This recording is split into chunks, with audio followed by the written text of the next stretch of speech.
சிங்கப்பெண் படை அப்படிங்கிறது பொதுவெளியில் பெண்களுக்கு அநீதி இழைக்கப்படுது. அதை பெண்களை காப்பாற்றுறதுக்காக உருவாக்கப்பட்ட படை அது. அதே மாதிரி பார்த்தீங்கன்னா இணைய வழியில் பெண்களுக்கு அநீதியும் ஆபாசமாக பேசுகிறாங்க.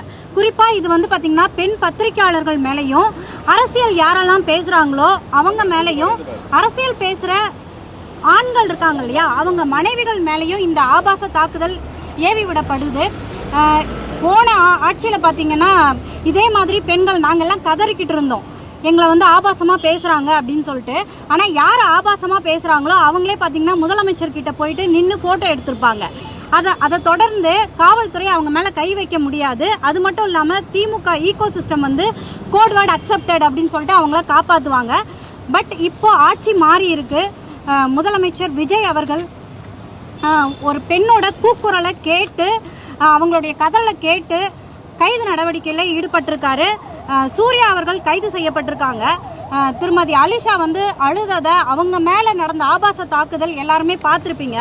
என்ன எனக்கு புரியலன்னா ஆட்சி மாறி கூட இப்படி பேசலான்ற துணிச்சல் அவங்களுக்கு எங்கேருந்து வந்தது அப்படின்னு தெரியல. ஸோ முதலமைச்சர் விஜய் அவர்கள் கைது பண்ணியிருக்காங்க. அதுக்காக மிக்க மகிழ்ச்சி. ரொம்ப ரொம்ப நன்றி திரு முதலமைச்சர் விஜய் அவர்களுக்கு நான் சொல்லிக்கிறேன். மாலதி அவர்களோடு சேர்ந்து திரு அலிஷா அப்துல்லா அவர்கள் சார்பாகவும் மாலதி அவர்கள் சார்பாகவும் தமிழக முதலமைச்சர் திரு விஜய் அவர்களுக்கும் சென்னை மாநகர காவல்துறை ஆணையர் திரு அமல்ராஜ் அவர்களுக்கும் இந்த நடவடிக்கையை எடுத்த காவல்துறை அதிகாரிகள் அத்தனை பேருக்கும் எனது நன்றியை தெரிவித்துக் கொள்கிறேன். இந்த புகாரை பற்றி விரிவாக மாலதி அவர்கள் பேசிட்டாங்க. அதனால் நான் இந்த புகாருக்குள்ளே போக விரும்பலை. நான் இன்றைக்கு உங்களை சந்திக்க வேண்டும் என்று நினைத்ததற்கான மிக முக்கியமான காரணம் தமிழக மின்வாரிய அலுவலகத்தில் தேடு போன அந்த 18 ஹார்ட் டிஸ்க்குகள். இந்த விவகாரத்தில் நமக்கு தெரியாமல் ஏராளமான விஷயங்கள் நடந்து கொண்டிருக்கின்றன. திரு செந்தில் பாலாஜி அவர்களை காப்பாற்றுவதற்காகத்தான் இந்த ஹார்ட் டிஸ்க்குகள் காணாமல் போயிருக்கின்றன என்று நான் வெளிப்படையாக குற்றம் சாட்டுகிறேன். நண்பர்களே, கடந்த 30 ஏப்ரல் 2026 அன்று மாண்புமிகு சென்னை உயர்நீதிமன்றம் டிரான்ஸ்ஃபார்மர் கொள்முதல் விவகாரத்தில் மத்திய புலனாய்வு முகமையான சென்ட்ரல் பியூரோ ஆஃப் இன்வெஸ்டிகேஷன் விசாரணை நடைபெற வேண்டும் என்று உத்தரவிட்டது. ஒரு ஹைகோர்ட்டு டக்குன்னு எடுத்தோடனே நீங்கள் இன்றைக்கி பெட்டிஷன் போட்டவுடனே டக்குன்னு சிபிஐ இன்வெஸ்டிகேஷன்லாம் போட மாட்டாங்க. சீஃப் ஜஸ்டிஸ் தலைமையிலான அந்த டிவிஷன் பெஞ்சு இது மாநில அரசு விசாரிக்க கூடாது என்பதில் கன்வின்ஸ் ஆகி ஒரு உத்தரவை போடுகிறார்கள். அதற்கு பிறகு புதிய அரசு பொறுப்பேற்கிறது. மின்சாரத்துறைக்கு அமைச்சராக திரு நிர்மல்குமார் அவர்கள் நியமிக்கப்படுகிறார். நியமனம் செய்யப்பட்ட உடனேயே அவர் மின்வாரியத்தின் தலைமையகத்துக்கு சென்று ஆய்வுகளை நடத்துகிறார். அவர் ஆய்வு நடத்தும் போதே ஹார்ட் டிஸ்க்குகள் காணாமல் போய்விட்டன. நீங்கள் நல்லா கவனிக்கணும். ஊடகங்களில் வந்திருக்கக்கூடிய செய்திகள் அவர் ஆய்வு நடத்தின பிறகு காணாமல் போனதாக கூறுகின்றன. மே 20, 2026 அன்று ஹார்ட் டிஸ்க்குகள் காணாமல் போயிருக்கின்றன. இந்த விவகாரத்தில் உண்மை வெளியே வரக்கூடாது, உண்மைகள் திரிக்கப்பட வேண்டும், என்ன நடந்தது என்பது பொதுமக்களுக்கு தெரியக்கூடாது என்பதில் இந்த அரசும் முனைப்பு காட்டுகிறதோ என்ற சந்தேகம் எனக்கு இருக்கிறது. மே 20ஆம் தேதி ஹார்ட் டிஸ்க் காண போகுது. ஜூன் 1ஆம் தேதி அன்று சிந்தாதிரிப்பேட்டை காவல் நிலையத்தில் சென்று மலர்விழி என்ற மின்வாரியத்தை சேர்ந்த அதிகாரி புகார் அளிக்கிறார். மே 20 முதல் ஜூன் 1 வரை புகார் அளிக்காமல் அமைதி காத்ததன் நோக்கம் என்ன? இந்த ஆர்டர்ஸ் காண போகிறது, எவிடன்ஸ் காண போகிறது, இதெல்லாம் சாதாரணமான விஷயமாக நீங்கள் எடுத்துக்கொள்ளக்கூடாது. ஊடக நண்பர்கள் உங்கள் பலருக்கு நினைவிருக்கும் என்று நினைக்கிறேன். ஒரு சில ஆண்டுகளுக்கு முன்னால் குட்கா ஊழல் என்ற ஒரு மிகப்பெரிய ஊழல், அதில் முன்னாள் காவல்துறை டிஜிபிக்கள் திரு ஜார்ஜ், திரு டி கே ராஜேந்திரன், அப்போதைய சுகாதாரத்துறை அமைச்சர் திரு சி விஜயபாஸ்கர் ஆகியோர் சம்பந்தப்பட்டிருந்தனர். வருமான வரித்துறையினர் நாங்கள் இந்த குட்கா கோடவுனில் சோதனை நடத்தினப்போ இவ்வளோ பேர் மாதந்தோறும் குட்கா தயாரிப்பாளர்களிடம் இவ்வளவு பணம் வாங்கியிருக்கின்றனர் என்று எங்களிடம் ஆதாரம் கிடைத்திருக்கிறது, நீங்கள் இதன் மீது நடவடிக்கை எடுங்கள் என்று அப்போதைய தலைமைச் செயலாளர் திரு ராம்மோகன் ராவ் அவர்களுக்கு கடிதம் அளித்தனர். அதற்கு பிறகு தலைமைச் செயலாளரான திருமதி கிரிஜா வைத்தியநாதன் அவர்கள் அப்படி ஒரு கடிதம் எங்களுக்கு வரவே இல்லை என்றார். செல்வி ஜெயலலிதா அவர்கள் இறந்த பிறகு போயஸ் தோட்டத்திலே நடைபெற்ற வருமான வரித்துறை சோதனையில் வருமான வரித்துறை தலைமைச் செயலாளருக்கு எழுதிய கடிதம் போயஸ் தோட்டத்திலிருந்து கைப்பற்றப்பட்டது என்பதை நீங்கள் மறந்துவிடக்கூடாது. தடயங்களும் ஆதாரங்களும் இப்படித்தான் அழிக்கப்படும். உங்கள் யாருக்கும் தெரியாத ஒரு விவகாரத்தை நான் சொல்கிறேன். முன்னாள் அமைச்சர் திரு செந்தில் பாலாஜி அவர்கள் மீது போக்குவரத்து கழகங்களில் ஓட்டுநர், நடத்துனர், mechanic, junior engineer, assistant engineer ஆகிய பல்வேறு பணியிடங்களுக்கு லஞ்சம் வாங்கி கொண்டு நியமனங்களை வழங்கினார் என்ற ஒரு வழக்கு நீண்ட காலமாக நிலுவையில் இருந்து பின்னாளில் அமலாக்கத்துறை அந்த வழக்கில் தான் அவரை கைது செய்து 1.5 ஆண்டுகள் சிறையில் வைத்திருந்தது என்பது உங்களுக்கு நினைவிருக்கும். இந்த வழக்கை திரு செந்தில் பாலாஜி அவர்கள் மீது பதிவு செய்தது சென்னை மாநகர காவல்துறை. இந்த வழக்கு பதிவு செய்யப்பட்ட ஆண்டு 2015. திரு செந்தில் பாலாஜி அவர்கள் அதிமுக, அமமுக ஆகிய கட்சிகள் எல்லாம் இருந்துவிட்டு திராவிட முன்னேற்ற கழகத்திலேயே போய் சேர்ந்து விட்டார். இந்த வழக்கின் விசாரணை 2021 திரு எடப்பாடி பழனிசாமி அவர்களின் ஆட்சி முடியும் தருவாயில் தான் வேகம் பிடிக்கிறது. அப்போதுதான் திரு செந்தில் பாலாஜி அவர்களுக்கு நாம் கைது செய்யப்படக்கூடும் என்ற எண்ணமே ஏற்படுகிறது. திரு செந்தில் பாலாஜி அவர்களும் அவரது தம்பி திரு அசோக் அவர்களும் சென்னை உயர்நீதிமன்றத்தில் முன்ஜாமீன் கேட்டு மனு தாக்கல் செய்கிறார்கள். அப்போது காவல்துறையிடம் இவர்களுக்கு முன்ஜாமீன் வழங்கலாமா வேண்டாமா என்று கேட்டபோது, ஐயா நாங்கள் எல்லா இடத்துலையும் சோதனை பண்ணிட்டோம், ஒரே ஒரு இடத்துல மட்டும் சோதனை பண்ணல. அது எங்கே என்றால் செந்தில் ஆரேபுரத்தில், ராஜா அண்ணாமலைபுரத்தில் இருக்கும் திரு செந்தில் பாலாஜி அவர்களின் வீடு. சரி ஏங்க சோதனை பண்ண, அந்த வீடு பூட்டிருங்க, சாவி என்கிட்ட இல்லை, அது செந்தில் பாலாஜியோட வீடு, அந்த வீட்டோட சாவியை கொடுக்க சொல்லுங்க, சோதனைக்கு ஒத்துழைப்பு கொடுக்க சொல்லுங்க, அதுக்கப்புறம் முன்ஜாமீன் கொடுக்கறதா இல்லையான்றதை நீதிமன்றம் முடிவு பண்ணுங்கன்னு சொல்லும்போது, மாண்புமிகு நீதியரசர் திரு ஆதிகேசவல் அவர்கள் செந்தில் பாலாஜி தரப்பினரை பார்த்து, அந்த வீட்டோட சாவியை கொடுக்குறீங்களா, 100 CRPC படி உடைச்சு சர்ச் பண்ண சொல்லவா என்று கேட்கும் பொழுது செந்தில் பாலாஜி தரப்பில் நாங்கள் சாவியை கொடுத்தோம், எங்களுக்கு முன்ஜாமீன் கொடுங்க என்று கூறுகிறார். சென்னை மாநகர காவல்துறையில் சென்ட்ரல் கிரைம் பிரான்ச்சில் அப்போது இருந்த ஒரு அற்புதமான புலனாய்வு குழு அந்த வீட்டை திறந்து சோதனையிட்ட போது 5 மொபைல் போன்கள், 2 ஹார்ட் டிஸ்குகள், 5 பென்டிரைவ்கள் கைப்பற்றப்படுகின்றன. அந்த ஹார்ட் டிஸ்குகளில் கிட்டத்தட்ட 8000 நியமனங்கள், 8000 நியமனங்களும் பணத்தை வாங்கி கொண்டு செய்த நியமனங்கள், 8000 நியமனங்களை செய்ததற்கான தடயங்கள் அந்த ஹார்ட் டிஸ்கில் இருந்தது. அந்த பென்டிரைவ்ல managing director of metropolitan transport corporation போட வேண்டிய நியமனங்களை செந்தில் பாலாஜி அவர்களின் தம்பி அசோக் இமெயில் மூலம் அனுப்பியது தெரிய வந்தது. இந்த அத்தனை ஆதாரங்களும் அந்த ஹார்ட் டிஸ்கில் இருந்தன. அந்த ஹார்ட் டிஸ்குகள் தான் இன்று வரை செந்தில் பாலாஜி வழக்கை எதிர்நோக்க காரணமாக அமைந்திருக்கிறது என்பது உங்களுக்கு சொல்லுவதன் மூலம் இப்போது மின்வாரியத்தில் காணாமல் போன ஹார்ட் டிஸ்குகளின் முக்கியத்துவம் என்ன என்பதை நீங்கள் புரிந்து கொள்ள வேண்டும் என்று நான் நினைக்கிறேன்.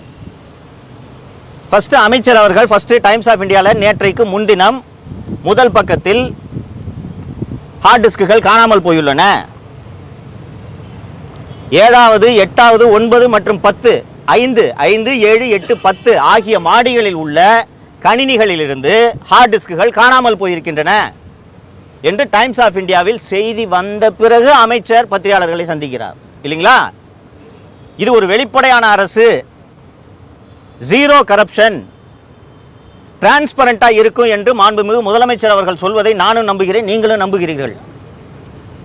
ஆனால் டைம்ஸ் ஆஃப் இந்தியாவில் செய்தி வந்த பிறகு அமைச்சர் அவர்கள் செய்தியாளர்களை சந்தித்து, ஆமாங்க ஹார்ட் டிஸ்க் காண போயிருக்குங்க, சரி என்ன சார் பண்ணீங்க, நாங்கள் சிந்தாதிரிப்பேட்டை காவல் நிலையத்தில் புகார் அளிச்சிருக்கோம். நண்பர்களே, தமிழ்நாட்டில் இன்வெஸ்டிகேஷனுக்கு என்றே இருக்கக்கூடிய பிரத்யேகமான ஏஜென்சி கிரைம் பிரான்ச் சிஐடி. இந்த வழக்கை கிரைம் பிரான்ச் சிஐடி விசாரிக்க வேண்டும் என்றால் ஆமாம் விசாரிக்க வேண்டும். சிந்தாதிரிப்பேட்டை போலீஸ் ஸ்டேஷனில் போய் நீங்கள் கம்ப்ளைண்ட் கொடுத்தீங்கன்னா அவங்க பந்தோபஸ்து பார்ப்பாங்களா, இன்வெஸ்டிகேட் பண்ணுவாங்களா? அப்போ உங்களுக்கு இந்த காணாமல் போன ஹார்ட் டிஸ்குகளை கண்டுபிடிக்க வேண்டும் என்ற எண்ணம் இருக்கிறதா இல்லையா? நண்பர்களே, அந்த காணாமல் போன ஹார்ட் டிஸ்க் தொடர்பாக இன்னும் ஒரு அதிர்ச்சிகரமான விஷயத்தை சொல்கிறேன். மின்சாரத்துறையில் மின் வாரியத்தில் விஜிலன்ஸ் என்று ஒரு பிரிவு இருக்கிறது. அது மின்சார திருட்டை கண்டுபிடிக்கிறதுக்கான பிரிவு. ஒரு லிமிட்டட் ஸ்ட்ரெங்த்தில் தான் அது பணியாற்றுகிறது என்றாலும் அதன் தலைமை பொறுப்பில் இருக்கக்கூடியவர் கூடுதல் டிஜிபி அந்தஸ்தில் இருக்கக்கூடிய ஒரு அதிகாரி. இப்போது அந்த பதவியில் இருப்பவரின் பெயர் திரு ஆயுஷ்மணி திவாரி. நண்பர்களே, அவருடைய அலுவலகத்தில் இருக்க ஹார்ட் டிஸ்கை காணாங்க. அப்போது மின்சாரத்துறை அமைச்சர் திரு நிர்மல்குமார் அவர்கள் என்னதான் ஆய்வு செய்தார்? Sir, April 30 Madras high court division bench CBI investigation transformer கொள்முதல்ல சிபிஐ இன்வெஸ்டிகேஷன் போட்டிருக்குங்க. அந்த ஆதாரங்களை எல்லாம் சேகரித்து பத்திரமாக கொடுக்க வேண்டியது இந்த அரசின் கடமையா இல்லையா? காணாம போச்சு ஹார்ட் டிஸ்க்ன்றீங்க. எங்க யாருங்க எடுத்தா சிசிடிவி வச்சு கண்டுபிடிக்கலாம்னு கேட்டா சிசிடிவி 4 மணியில் வேலை செய்யலன்றாங்க. சார், அப்ப என்ன சார் ஆய்வு பண்ணீங்க நீங்க? நினைக்க நெஞ்சம் பதறுகிறது தோழர்களே. நான் 18 ஆண்டுகள் லஞ்ச ஒழிப்பு துறையில பணியாற்றி இருக்கிறேன். ஒரு அரசு அலுவலகத்தில் இப்படி ஆவணங்கள் காணாமல் போகாது. இன்னைக்கு இந்த செய்தி பரபரப்பாகி அனைத்து எதிர்க்கட்சிகளும் இது குறித்து விசாரணை வேண்டும் என்று அறிக்கை வெளிவந்த பிறகு தற்போதைய செய்தியாக இன்று காலை வந்திருக்கக்கூடிய செய்தி, கோபிநாத் என்பவர் கைது செய்யப்பட்டிருக்கிறார். பெங்களூருக்கு அழைத்து சென்று 34 ஹார்ட் டிஸ்குகள் மீட்கப்பட்டுள்ளன என்று கூறுகிறார்கள். காவல்துறை அதிகாரிகள் இருக்காங்க, அவங்களுக்கு தெரியும் இது என்ன ஜுவல் தெஃப்டா ப்ராப்பர்ட்டி தெஃப்டா. சார், பைக்கை புஷ்டம் சார் சொல்றதுக்கு இதுல திருடு போனது ஹார்ட் டிஸ்குகளை விட முக்கியமாக டேட்டா. நான் ஏற்கனவே அந்த ஜாப் ராக்கெட்டில் நடந்த விவகாரத்தை சொன்னேன். அந்த ஜாப் ராக்கெட் விவகாரத்தில் அந்த ஆதாரங்களை கொண்டிருக்கக்கூடிய ஹார்ட் டிஸ்க் திரு செந்தில் பாலாஜி அவர்களின் வீட்டிலிருந்து கைப்பற்றப்பட்டது. நான் சொல்றது கட்டுக்கதை அல்ல. இன்னும் நீதிமன்றத்தில் எங்கிருந்து அந்த ஹார்ட் டிஸ்கள் கைப்பற்றப்பட்டன என்பது அமலாக்கத்துறையின் வழக்கிலும் ஆதாரங்களாக இருக்கிறது, சிசிபியோட வழக்கிலும் ஆதாரங்களாக இருக்கிறது. இன்னைக்கு 34 ஹார்ட் டிஸ்கை கண்டுபிடிச்சோன்னு எங்களுக்கு ஒரு கதையை எங்களுக்கு சொல்றீங்களே. அந்த ஹார்ட் டிஸ்கில் என்ன ஜனநாயகன் படமா இருக்கு? உண்மையிலே ஜனநாயகன் படம் இருந்துச்சுன்னா படம் இருக்கா? வேற என்ன இருக்குன்றது உங்களுக்கு எப்படி தெரியும்? இன்னொரு கூடுதலான தகவலை சொல்கிறேன். காணாமல் போக வேண்டியது அல்லது காணாமல் போக அடிக்க வேண்டும் என்று இவர்கள் நினைத்தது ஒரே ஒரு ஹார்ட் டிஸ்க், ஒரே ஒரு ஹார்ட் டிஸ்க். அந்த ஒரு ஹார்ட் டிஸ்கை மட்டும் திருடுனா அந்த ஒரு ஹார்ட் டிஸ்கில் என்ன இருக்குன்னா, கடந்த 5 ஆண்டுகளாக தனியாரிடமிருந்து மின்சாரம் வாங்கியதில் நடைபெற்ற அந்த ஆதாரங்கள், சூரிய ஒளி மின்சாரத்தை தனியாரிடமிருந்து வாங்கியதற்கான ஆதாரங்கள், சுருக்கமாக சொல்ல போனால் 5 ஆண்டுகளில் தமிழக மின்வாரியத்தில் நடைபெற்ற ஊழல்களின் மொத்த ஆதாரமும் அந்த ஒரு ஹார்ட் டிஸ்கில் அடங்கியிருக்கிறது. இன்னைக்கு 34 ஹார்ட் டிஸ்கை நாங்கள் பெங்களூர்லேருந்து சீஸ் பண்ணியிருக்கோன்னு போய் இங்கே நண்பர்கள் ரிச்சி ஸ்ட்ரீட்டுக்கு போயிருப்பீங்க. அங்கே போய் இந்த கம்ப்யூட்டர் ரிப்பேர் பண்ணுற கடையிலெல்லாம் கேட்டிங்கன்னா ஒரு 50 லேப்டாப் அடி போட்டு வச்சுருப்பாங்க. ஒரு லேப்டாப் காணா போச்சுன்னு சொல்லிட்டு நம்ம புகார் கொடுத்தோன்னா 10 லேப்டாப்பை சீஸ் பண்ணிட்டு வந்து அந்த லேப்டாப்லாம் நாங்கள் சீஸ் பண்ணுறாங்க பாருங்கன்னு சொல்கிறது போல் இந்த கதை இருக்கிறது. நான் தமிழக அரசை மாண்புமிகு முதல்வரை கேட்டுக்கொள்வதெல்லாம் ஒன்றே ஒன்றுதான். டிரான்ஸ்ஃபார்மர் கொள்முதலில் மிகப்பெரிய ஊழல் நடைபெற்றிருக்கிறது என்று சிபிஐ விசாரணைக்கு உத்தரவிடப்பட்டிருக்கக்கூடிய இந்த சூழ்நிலையில் அது தொடர்பான திருட்டு வழக்கையும் சிபிஐ தான் விசாரிக்க வேண்டும். சிந்தாதிரிப்பேட்டை காவல் நிலையமோ தமிழக காவல்துறையோ விசாரிப்பது பொருத்தமாக இருக்காது. இந்த விசாரணையின் மீது தமிழக மக்களுக்கு நம்பிக்கை ஏற்படுத்தும் வகையிலும் இது இருக்காது. ஏன் தமிழக காவல்துறை இந்த விசாரணை எல்லாம் நடத்தக்கூடாது என்று நான் சொல்ல விரும்புகிறேன், சொல்லிக் கொண்டிருக்கிறேன் என்றால், லஞ்சம் மற்றும் ஊழலை விசாரிக்க வேண்டிய துறையின் இயக்குனராக ஒரு ஊழலின் ஊற்றுக்கண்ணை இந்த அரசு நியமித்திருக்கிறது. இது தொடர்பாக நான் ஏற்கனவே பேசியிருக்கிறேன். செல்வி ஜெயலலிதா அவர்களின் அரசுக்கு எப்படி ஒரு சசிகலா இருந்தாரோ அதுபோல தமிழக முதலமைச்சர் திரு விஜய் அவர்களின் அரசாங்கத்துக்கு விகடனின் முன்னாள் ஆசிரியர் திரு கலை என்கிற கலைச்செல்வன் இருக்கிறார் என்று நான் வெளிப்படையாக குற்றம் சுமத்துகிறேன். நான் பேசிக் கொண்டிருக்கக்கூடிய இந்த தருணத்திலே கலை அவர்கள் போயஸ் தோட்டத்திலே உள்ள ஆதவ அர்ஜுனாவின் அலுவலகத்தில் அமர்ந்த அதிகாரிகளை சந்தித்துக் கொண்டிருக்கிறார். செல்வி ஜெயலலிதா அவர்களின் அரசாங்கத்தில் ஒரு நல்ல விஷயம் என்னன்னா, சசிகலா செய்யும் தவறுகளை உளவுத்துறையின் மூலமாக கண்டறிந்து செல்வி ஜெயலலிதா அவர்களே நிவர்த்தி செய்வார். அந்த ஆட்சி காலத்தில் நீங்கள் பார்த்துருப்பீங்க, திடீர்னு கமிஷன் மாற்றப்படுவார், திடீரென்று உளவுத்துறை ஐஜி மாற்றப்படுவார், திடீரென்று டிஜிபி மாற்றப்படுவார், அமைச்சர்கள் மாற்றப்படுவார்கள். இது என்னவென்றால் சசிகலாவின் பரிந்துரை உண்மையா இல்லையா, சரியா இல்லையா என்பதை உளவுத்துறையின் மூலமாக கண்டறிந்து மாற்று நடவடிக்கையை எடுப்பார். நான் தூய ஆட்சியை தருவேன், ₹1 கூட யாரையும் திருட விட மாட்டேன், ஏற்கனவே திருடியவர்களை தண்டிக்காமல் விட மாட்டேன் என்று திரு முதலமைச்சர் விஜய் அவர்கள் சொன்னது எனக்கு உள்ளூர மகிழ்ச்சி அளித்தது. குறைந்தபட்சம் ஏற்கனவே திருடியவர்கள் மாட்ட வேண்டுமா இல்லையா? அப்படி அந்த திருடர்களை பிடிக்க வேண்டிய ஒரு துறையின் இயக்குனராக, ஊழலின் ஊற்றுக்கண்ணாக இருக்கக்கூடிய திரு அருண் அவர்களை கலைச்செல்வன் அவர்களின் பரிந்துரையில் தான் இந்த அரசு நியமித்தது. ஏன் திரு அருண் அவர்கள் அந்த பதவியில் தொடரக்கூடாது என்பதற்கான மேலும் சில காரணங்களை அடுக்குகிறேன். நண்பர்களே, நான் லஞ்ச ஒழிப்பு துறையில் 18 ஆண்டுகள் பணியாற்றியவன் என்பது உங்களில் எல்லோருக்குமே தெரியும்.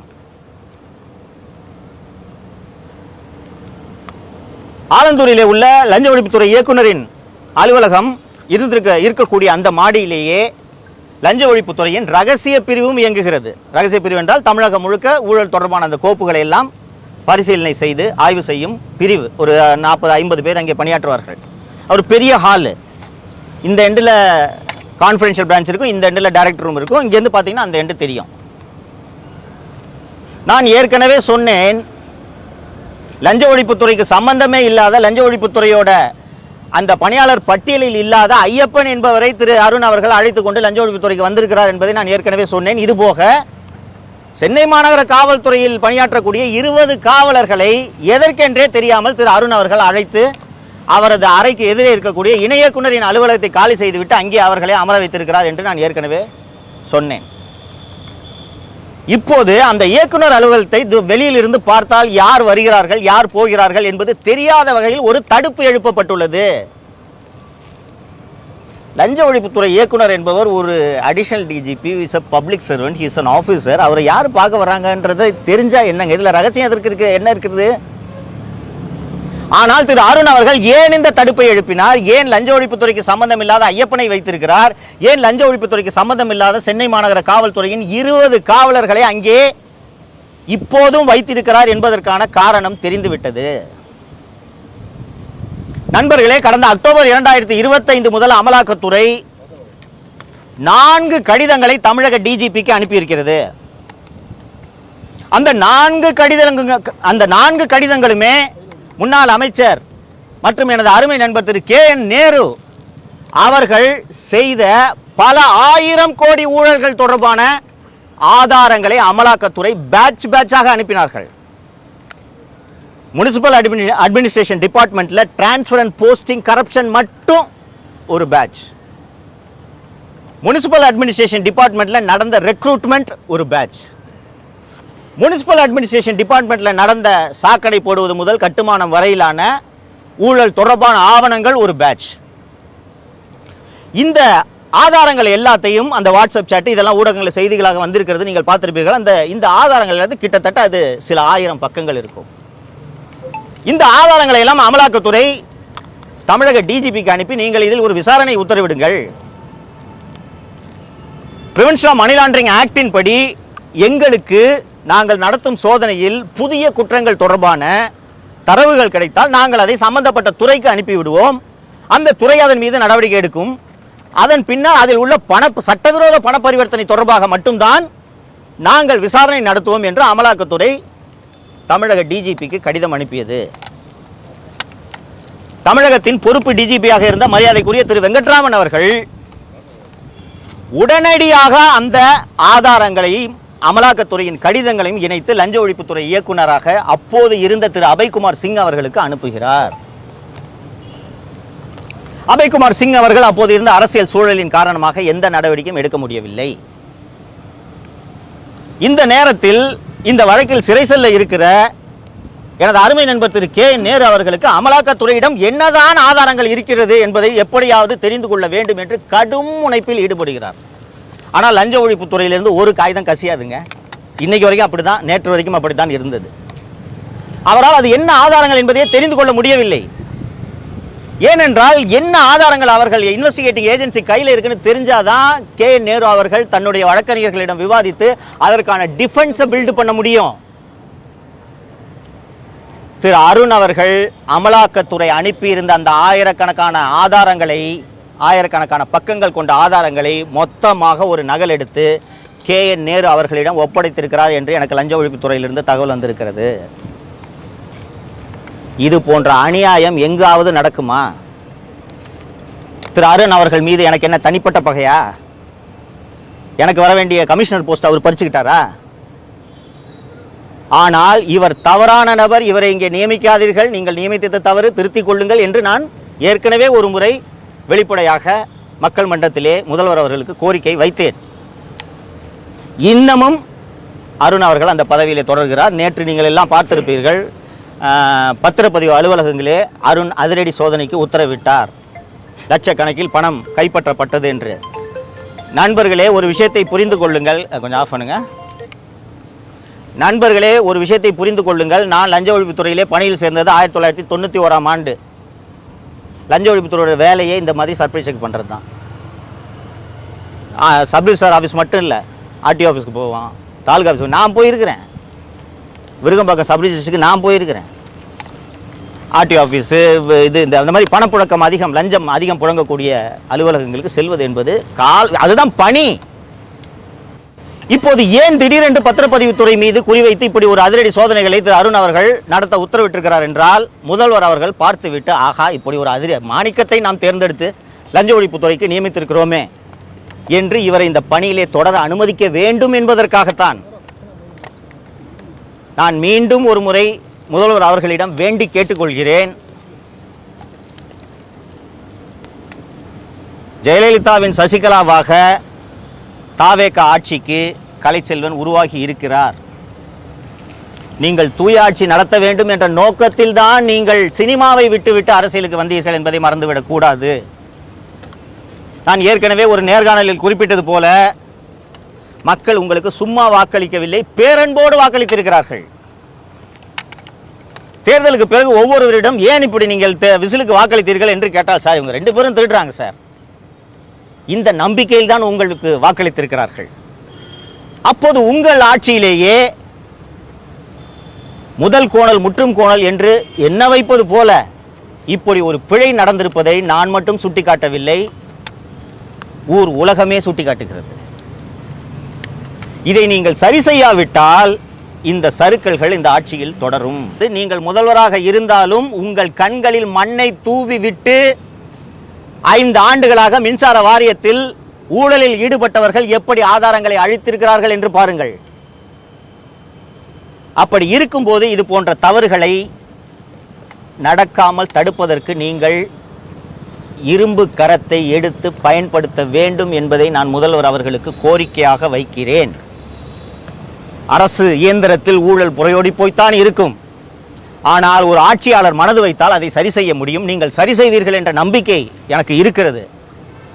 உங்களோடு பணியாற்றக்கூடிய அதிகாரிகள் உங்களுக்கு இந்த உண்மைகளை சொல்லாமல் போகலாம், சொல்லியிருக்கிறார்களா இல்லையா என்பது எனக்கு தெரியவில்லை. சொல்லியிருந்தார்கள் என்றால், மின்சாரம் என்னைக்கு டிரான்ஸ்ஃபார்மர் ஊழலில் சென்னை உயர்நீதிமன்றம் CBIக்கு விசாரணைக்கு உத்தரவிட்டதோ அன்று மாலையே அன்னைக்கு அந்த அலுவலகத்தில் ஆர்ம்டு கார்டு போட்டிருக்கணும். ஏப்ரல் 30 அன்னைக்கு நீங்கள் போடலனாலும் நீங்கள் சார்ஜ் எடுத்தோன்னு போட்டிருக்கணும். ஏனென்றால் நடைபெற்ற ஊழலுக்கான ஆதாரங்கள் அத்தனையும் அந்த NPKRR மாளிகை, நடிப்பிசை புலவர் KR ராமசாமி மாளிகையில் தான் இருக்கிறது. அந்த மாளிகையோட 2 வாசலையும் ஆர்ம்டு கார்டு போட்டு ஒருத்தர் உள்ள நுழைய விடாமல் நீங்கள் தடுத்திருக்க வேண்டும்.